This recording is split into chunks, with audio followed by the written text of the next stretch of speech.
Everyone, welcome back to my YouTube channel science by Deeba. इस video में अब हम पढ़ने वाले हैं क्रॉप प्रोडक्शन मैनेजमेंट।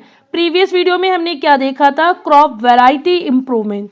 ठीक है, तो चले जल्दी जल्दी से पढ़ते हैं। देखो, बाकी कंट्री के समान इंडिया में भी काफ़ी सारा एग्रीकल्चर होता है, और अगर मैं ये बोलूँ कि मेजर पॉपुलेशन जो है एग्रीकल्चर पर ही डिपेंड करती है अपने सर्वाइवल के लिए, तो ये गलत नहीं होगा। ठीक है, तो इसमें क्या होता है, इंडिया में भी एग्रीकल्चर वैरी करता है। ठीक, इसमें क्या होता है कि देखो, स्मॉल फार्म से लेकर लार्ज फार्म तक एग्रीकल्चर किया जाता है। कुछ फार्मर होते हैं जिनके पास स्मॉल फार्म्स होते हैं, कुछ होते हैं जिनके पास लार्ज फार्म्स होते हैं, तो वो उस पे ही एग्रीकल्चर की प्रैक्टिस करते हैं। ठीक है, अगर मैं ये बोलूँ कि सपोज जिनके पास स्मॉल फॉर्म है, इसका मतलब उनकी फाइनेंशियल कंडीशन थोड़ी सी कम है। ठीक है, ऐसा और फाइनेंशियल कंडीशन जो है अलाउ करते हैं फार्मर्स को डिफरेंट फार्मिंग प्रैक्टिसेस के लिए एंड एग्रीकल्चर टेक्नोलॉजीज के लिए। अब ये बात तो सही है, देखो जिसके पास जितना ज़्यादा पैसा होगा, फाइनेंशियल कंडीशन जितनी स्ट्रांग होगी, तो वो वैसे ही हिसाब से एग्रीकल्चर टेक्नोलॉजी को यूज़ कर पाएगा या फार्मिंग प्रैक्टिस कर पाएगा। अब जिसके पास कम पैसा है तो वो उसके पास स्मॉल फार्म होगा, और जिसकी फाइनेंशियल कंडीशन अच्छी होगी उसके पास लार्ज फार्म होगा। और वो आजकल जो एग्रीकल्चर में नए नए टेक्नोलॉजीज आ रही हैं, तो उसके लिए पैसा खर्चा करना पड़ता है, तो जिनके पास फाइनेंशियल कंडीशन स्ट्रांग है तो वो उसको यूज़ कर पाएंगे एग्रीकल्चर टेक्नोलॉजीज को। ठीक है, और ये कोरिलेशन होता है किसके बीच में? हायर इनपुट एंड यील्ड पर। देखो क्या होगा, जैसा इनपुट आप दोगे वैसा ही आउटपुट मिलेगा। प्लांट को, सपोज एक प्लांट है, प्लांट को आप रोज पानी और फर्टिलाइजर्स और सनलाइट सब प्रॉपर मात्रा में उसको मिलता रहता है, तो वो प्लांट क्या करेगा? ग्रो करेगा, फ्लावर देगा एंड फ्रूट्स देगा, मेनी थिंग। ठीक है, क्योंकि उसको जैसा आप इनपुट दोगे वैसा आउटपुट मिलेगा। अगर उसी जगह पे आप उसको अच्छे से ट्रीट नहीं करोगे, लाइक उसमें नई नई टेक्नोलॉजी यूज नहीं करोगे या फिर फर्टिलाइजर नहीं दोगे, तो प्लांट कैसे इतना अच्छा सा जो है ग्रो कर पाएगा या आपको हाई यील्ड दे पाएगा। तो इसमें ये कह सकते हैं जो फार्मर्स की परचेजिंग कैपेसिटी होती है इनपुट, वो डिसाइड करती है क्रॉपिंग सिस्टम पे एंड प्रोडक्शन प्रैक्टिसेस पे। देयरफॉर प्रोडक्शन प्रैक्टिसेस क्या होती है, वो डिफरेंट लेवल पे होती है। जो है जैसे नो कॉस्ट प्रोडक्शन है, अगर कुछ भी पैसा नहीं लगा रहे हैं तो प्रोडक्शन लो होगा। अगर लो कॉस्ट डाल रहे हैं तो प्रोडक्शन तब भी लो होगा। अगर आप उसमें जो है हाई चीज़ें यूज़ कर रहे हैं तो प्रोडक्शन, अगर हाई कॉस्ट आप यूज़ करोगे तो प्रोडक्शन ज़्यादा होगा। तो ये सारी चीज़ें डिपेंड करती हैं। ठीक है, आई होप सो ये वाला आपको पॉइंट क्लियर हो गया। अब देखो यहाँ लिखा है include nutrients requirement, irrigation, cropping pattern. तो देखो क्या होता है कि 3 बेसिक कॉन्स्टिट्यूएंट होते हैं हमारे क्रॉप प्रोडक्शन मैनेजमेंट के। जब सबसे पहला क्या है, न्यूट्रिएंट्स रिक्वायरमेंट या न्यूट्रिएंट्स मैनेजमेंट इसको कह सकते हैं। देखो हमें क्या है, हम लिविंग बींग्स, आई मीन हम जो लिविंग बींग्स है या ह्यूमन बींग्स की तरह ही प्लांट को भी न्यूट्रिएंट्स की ज़रूरत होती है, क्योंकि प्लांट्स भी एक लिविंग ऑर्गेनिज्म है, तो इनको भी इनऑर्गेनिक एलिमेंट की रिक्वायरमेंट होगी जस्ट लाइक ह्यूमन बींग। किस लिए? ताकि वो ग्रोथ कर सके और डेवलपमेंट के लिए, बॉडी बनाने के लिए, ठीक है, उसमें रिपेयर परफॉर्म करने के लिए, अदर एक्टिविटीज़ परफॉर्म करने के लिए। तो जिस तरह से हम ह्यूमन बींग को इनऑर्गेनिक एलिमेंट की रिक्वायरमेंट होती है, उसी तरह से प्लांट को भी इनऑर्गेनिक एलिमेंट की रिक्वायरमेंट होगी। तो इन्हीं इनऑर्गेनिक एलिमेंट को हम लोग क्या कहते हैं? न्यूट्रिएंट्स कहते हैं। ठीक है, न्यूट्रिएंट्स मैनेजमेंट बोल सकते हैं।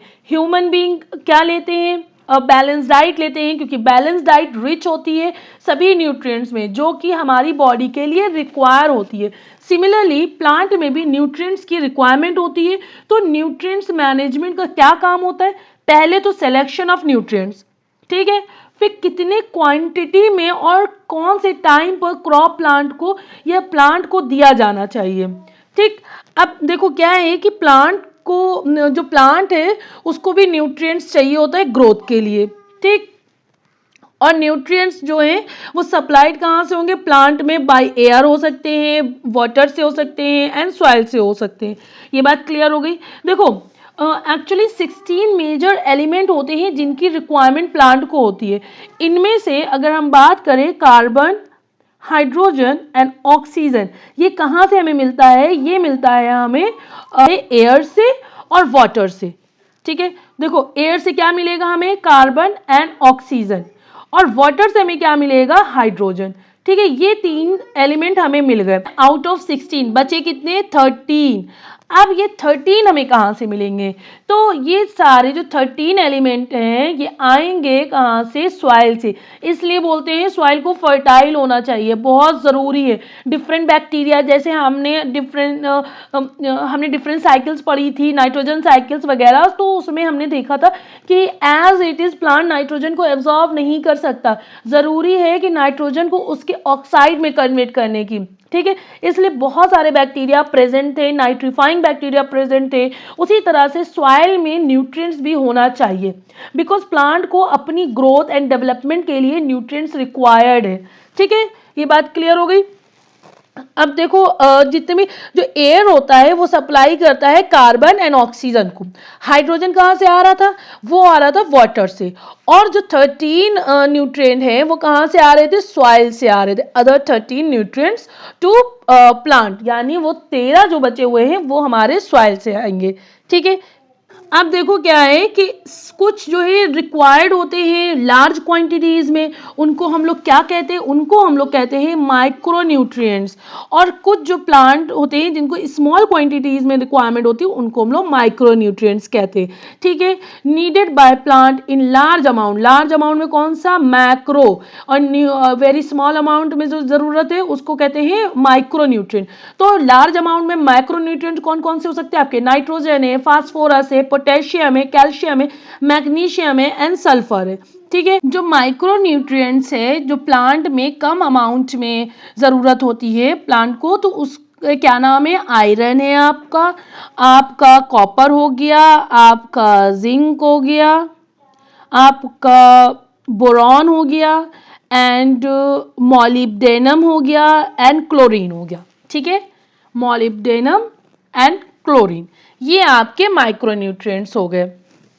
अब देखो क्या है कि इसमें ये मैंने पूरा आपको क्लियर कर लिया। अब वो 13 एलिमेंट यहाँ पर मैंने लिख दिया, सॉइल से ये 13 एलिमेंट आपको मिलेंगे, न्यूट्रिएंट्स मिलेंगे। ठीक है, तो मोस्ट इंपॉर्टेंट न्यूट्रिएंट्स जो ग्रोथ के लिए इंपॉर्टेंट है, किसकी ग्रोथ के लिए, प्लांट के लिए, वो होता है नाइट्रोजन, फास्फोरस एंड पोटेशियम। ये आप याद कर लेना। ठीक है, अब हम लोग नेक्स्ट वीडियो में इसके आगे पढ़ेंगे। यहाँ पे मैंने एक बार जल्दी से रिपीट कर लेते हैं, लेकिन उससे पहले अगर आप मेरे चैनल पे नए हैं तो इसे लाइक, शेयर एंड सब्सक्राइब करना मत भूलना, एंड बेल आइकन को हिट कर देना ताकि जब भी मैं वीडियो डालूं तो आपको टाइमली नोटिफिकेशन मिलता रहे।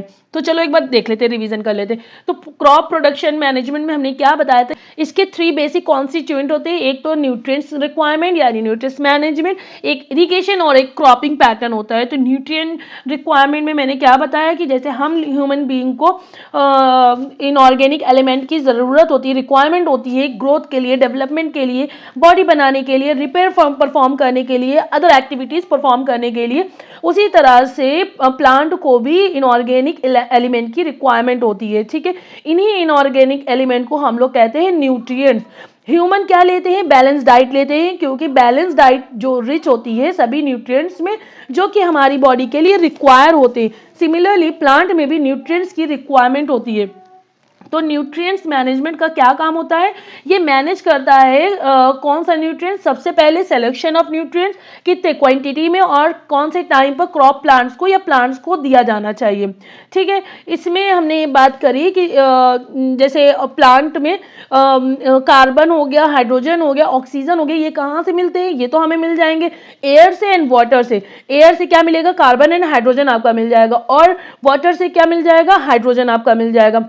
ठीक है, तो बाकी एलिमेंट कहाँ से आएंगे, ऑब्वियसली बात है बाकी एलिमेंट हमारे सॉइल से आएंगे। सॉइल को इसीलिए तो कहते हैं फर्टाइल होना बहुत जरूरी है। डिफरेंट बैक्टीरिया, जैसे हमने डिफरेंट साइकिल्स पढ़ी थी, नाइट्रोजन साइकिल वगैरह, उसमें हमने देखा था कि as it is plant nitrogen को एब्जॉर्ब नहीं कर सकता, जरूरी क्या है कि उसको वो अपने उसके ऑक्साइड में कन्वर्ट करे, इसलिए बहुत सारे बैक्टीरिया प्रेजेंट थे, नाइट्रीफाइंग बैक्टीरिया जैसे। और उसी तरह से सॉइल में न्यूट्रिएंट्स भी होना चाहिए, बिकॉज प्लांट को अपनी ग्रोथ एंड डेवलपमेंट के लिए न्यूट्रिएंट्स रिक्वायर्ड है। ठीक है, ये बात क्लियर हो गई। और 13 ये जो प्लांट है जिनको needed by the plant it's large amount, कुछ प्लांट होते हैं जिसमें रिक्वायर्ड होती है लार्ज अमाउंट, मतलब लार्ज क्वांटिटी, एंड उसको हम लोग कहते हैं मैक्रोन्यूट्रिएंट्स, और nutrients are used by plant in small quantities. Like जो न्यूट्रिएंट्स है प्लांट में स्मॉल क्वांटिटीज में यूज हो रहे हैं उनको हम लोग कहते हैं माइक्रोन्यूट्रिएंट। मैक्रोन्यूट्रिएंट्स में क्या हो जाएगा आपका nitrogen, phosphorus, potassium, calcium, magnesium and sulphur.